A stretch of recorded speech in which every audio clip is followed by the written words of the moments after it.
তোমরা অনেকেই জানো কিছুদিন আগে আমার সিঁড়ির থেকে পড়ে যাওয়ার কারণে কোমরে একটা চোট পেয়েছিলাম। সেই চোটের জায়গাটা না এখনও মাঝে মাঝে খুব ব্যথা হয়। আসলে মেকআপ আর্টিস্টের লাইফে ঠিক যেরকম হয় সেরকম আমার লাইফটাও চলছিল। কোনো দিনই প্রায় বিরাম যায়নি, কোনো দিনই বিশ্রাম যায়নি। তোমরা অনেকেই দেখেছো যে আমি প্রায় কোমরে বেল্ট পরেও কিছু কিছু কাজ করতে গিয়েছিলাম লোকেশন ভিজিট করে। তো আজকের ঠিক ওই কোমর ব্যথাটাই আমাকে একটু নাড়া দিয়েছিল।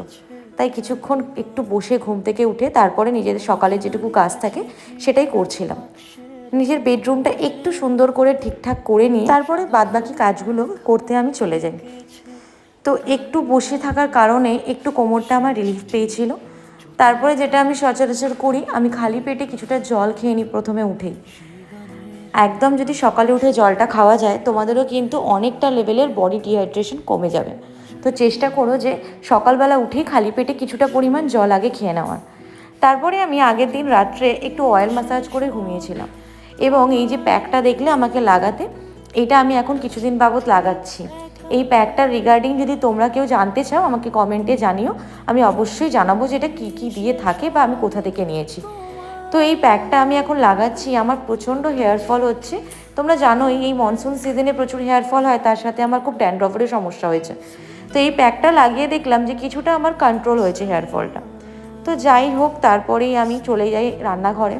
কিচেনে গিয়ে দেখি যে মা অলরেডি পুরো প্রিপেয়ার হয়ে গেছে ব্রেকফাস্ট রেডি করার জন্য।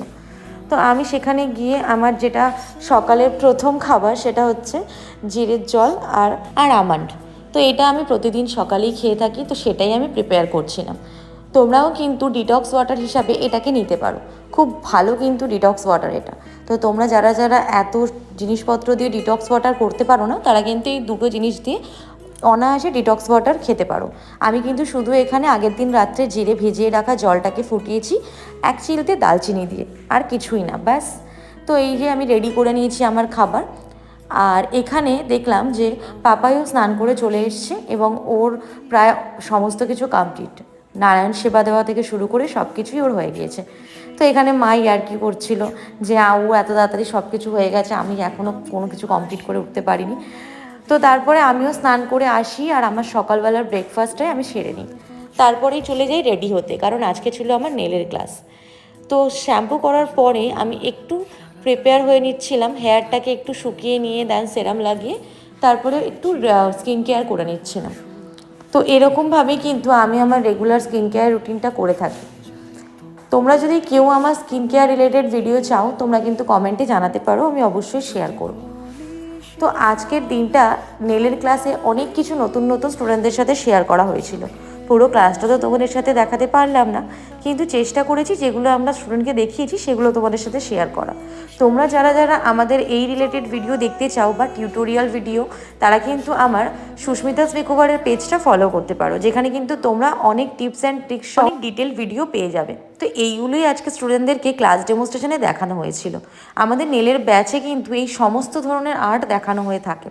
তারপরেই সন্ধেবেলা রেডি হয়ে গিয়েছিলাম ক্লাসের পরে, ক্লাস শেষ হতে হতে প্রায় 7:30-8টা বেজে গিয়েছিল। তারপর 8টার সময় আমি রেডি হয়ে বেরিয়ে পড়েছিলাম জিমের জন্য। উফ, আজকে আর বলো না, আজকের দিনটাই আমার সকাল থেকে যেন কিছু এক খারাপ হয়েই যাচ্ছিল। তো যেমন কথা তেমনই, ফার্স্টেই দেখি বাইকটা খুব প্রবলেম করছে। তো প্রথমে আমরা হেঁটে হেঁটে জিমে গেলাম বাইকটাকে সার্ভিসে দিয়ে, ব্যাস ফেরার পথেও সেম ইস্যু, বাইকটা ঠিক মাঝ রাস্তায় দিল বেগড়ে। তারপরে অনেকক্ষণ দাঁড়িয়ে আবার মেকানিক এলো, আসে বাইকটাকে ঠিক করলো।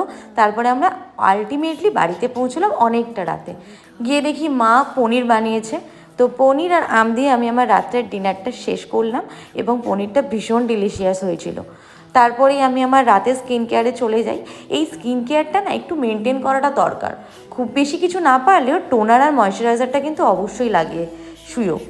রাত্রে কিন্তু স্কিন রিপেয়ার হওয়াটা খুবই প্রয়োজনীয়, নইলে কিন্তু যতই তোমরা স্কিনটাকে বেটার করার ট্রাই করো না কেন, রাতে স্কিন কেয়ার যদি স্কিপ করো তাহলে কিন্তু তোমাদের স্কিনটা কোনোভাবেই ঠিক থাকবে না। তো আজকের দিনটা এখানে শেষ করলাম।